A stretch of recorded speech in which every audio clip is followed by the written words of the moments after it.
Hello everyone, स्वागत है आप सभी का math in magic tips YouTube channel में। फ्रेंड, जैसा कि आप सभी को मालूम होगा कि आज है 1 फरवरी और आज बिहार बोर्ड इंटरमीडिएट वालों का फीस का एग्ज़ाम हो गया है। तो आज की इस वीडियो सीरीज में हम लोग देखने वाले हैं क्वेश्चन नंबर 1 से लेकर 70 तक के फीस में ऑब्जेक्टिव क्वेश्चन पूछे गए थे, जिसमें आप सभी स्टूडेंट को केवल 35 क्वेश्चनों का आंसर OMR शीट में रखना था।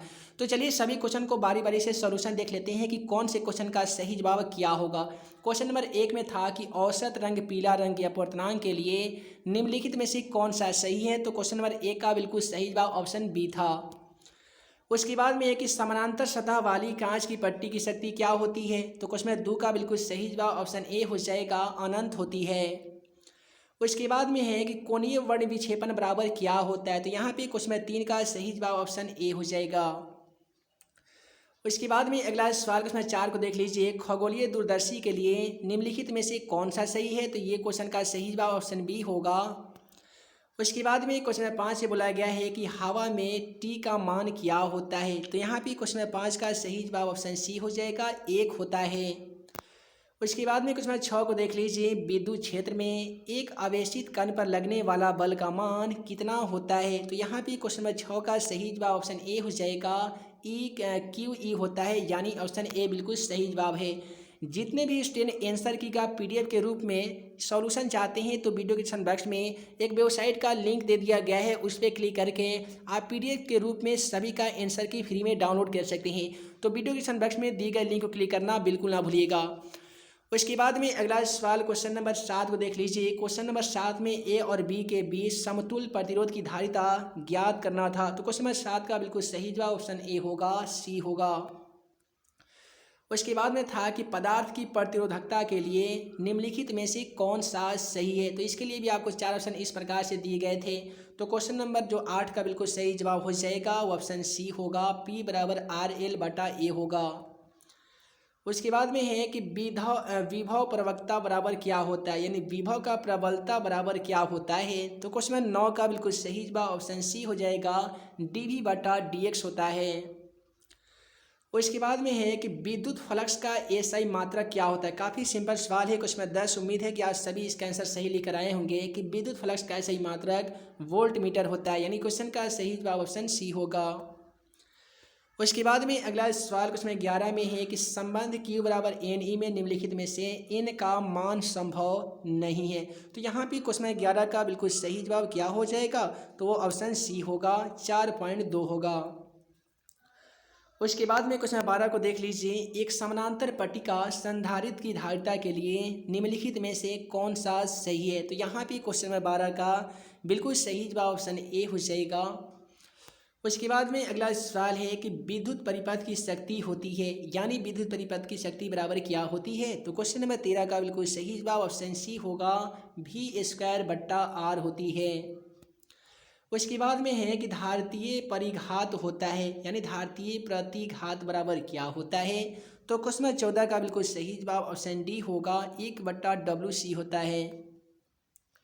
उसके बाद है प्रतिरोधों के समानांतर क्रम में निम्नलिखित में से कौन सी राशि समान रहती है। क्वेश्चन नंबर 15 का बिल्कुल सही जवाब ऑप्शन ए होगा, विभवांतर का जो मान होती है ना, उसकी राशि समान होती है। उसके बाद में क्वेश्चन नंबर 16 में दिया गया था कि 1 हेनरी बराबर क्या होता है। तो 1 हेनरी बराबर क्या होता है। तो क्वेश्चन नंबर 16 का सही जवाब ऑप्शन डी होगा, 10⁻⁻6 mH होता है। उसके बाद है रेडियो एक्टिव तत्व के लिए निम्नलिखित में से कौन सा सही है। तो क्वेश्चन नंबर 17 का सही जवाब ऑप्शन बी होगा, Ta1/λ हो जाएगा। उसके बाद है निम्नलिखित में से कौन सा सही है। देखिए यहाँ पे 4 ऑप्शन दिए गए थे, उसमें आप सभी को बताना था निम्नलिखित में से कौन सा सही है। तो यहाँ पे ऑप्शन बी बिल्कुल सही जवाब है, अतः क्वेश्चन का सही जवाब ऑप्शन बी होगा।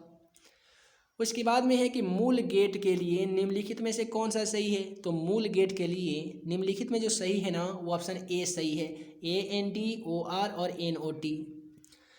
उसके बाद में निम्नलिखित में से कौन विद्युत आवेशित नहीं है। इसके लिए आपको 4 ऑप्शन इस प्रकार से दिए गए थे। तो इनमें से कौन सा विद्युत आवेशित नहीं है। तो फोटॉन है, चूँकि अल्फा कण, इलेक्ट्रॉन और बीटा कण तो होता है, लेकिन फोटॉन जो है आवेशित कण नहीं है। कार्बन प्रतिरोध का रंग कोड पीला रंग का मान कितना होता है। क्वेश्चन 21 का सही जवाब ऑप्शन डी होगा, 4 होता है। वोल्टामीटर मापता है। वोल्ट मीटर जो मापता है वो किसको मापता है? क्वेश्चन नंबर 22 का सही जवाब ऑप्शन बी होगा। वोल्ट मीटर के द्वारा विभवांतर का मान मापा जाता है। उसके बाद में है कि ये दिया गया है 1 बटा इतना का मान क्या होता है, तो क्वेश्चन 23 का सही जवाब ऑप्शन ए हो जाएगा।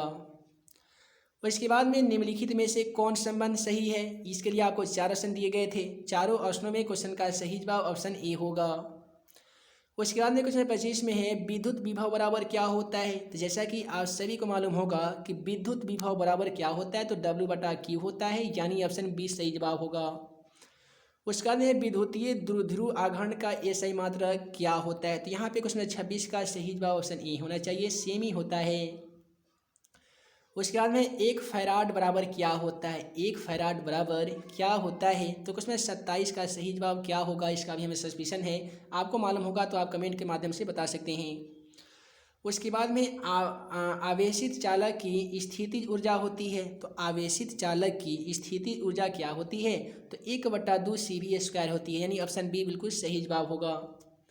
प्रकाश वर्ष किस भौतिक राशि का मात्रक है? तो प्रकाश वर्ष जो है वो किस भौतिक राशि का मात्रक है? क्वेश्चन 29 का सही जवाब दूरी हो जाएगा। दूरी का मात्रक है भौतिक प्रकाश वर्ष। उसके बाद में एक सरल सूक्ष्मदर्शी से बना हुआ प्रतिबिंब कैसा होता है? तो सरल सूक्ष्मदर्शी से बना हुआ प्रतिबिंब वास्तविक और उल्टा होता है, यानी ऑप्शन डी बिल्कुल सही जवाब है। 31 में है उत्तल लेंस द्वारा निम्नलिखित में से कौन सा दृष्टि दोष दूर किया जाता है? तो क्वेश्चन में 31 का सही जवाब क्या हो जाएगा? तो ऑप्शन ए होगा, निकट दृष्टि दोष दूर किया जाता है। वर्ण विक्षेपण क्षमता के लिए निम्नलिखित में से कौन सा संबंध सही है? तो वर्ण विक्षेपण क्षमता के लिए जो सही है वो ऑप्शन ए है, यहाँ पे ऑप्शन ए सही जवाब होगा। उसके बाद 36 में है निम्नलिखित में से कौन निरूपित करता है? तो क्वेश्चन में 36 का सही जवाब यहाँ पे क्या होगा? तो ऑप्शन ए होगा, ये एक संबंध सही निरूपित करता है, हीलियम वाला। उसके बाद में है निम्नलिखित में से कौन सा मौलिक कण नहीं है? यहाँ पे मौलिक कण बताना है क्वेश्चन में 37 में। तो ये जो अल्फा कण है ये मौलिक कण नहीं है। 38 में दिया गया है टीवी प्रसारण के लिए निम्नलिखित में से कौन सी आवृत्ति प्रयास होती है?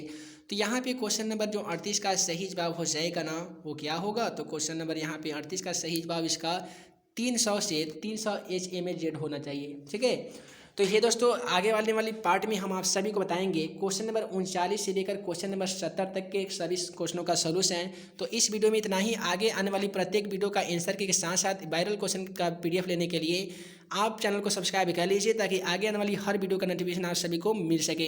तो हे दोस्तों, मैं मुकीम अंसारी जल्द मिलूंगा अगले वीडियो में नए भी क्वेश्चन के साथ। तब तक के लिए वीडियो देखने के लिए बहुत बहुत धन्यवाद।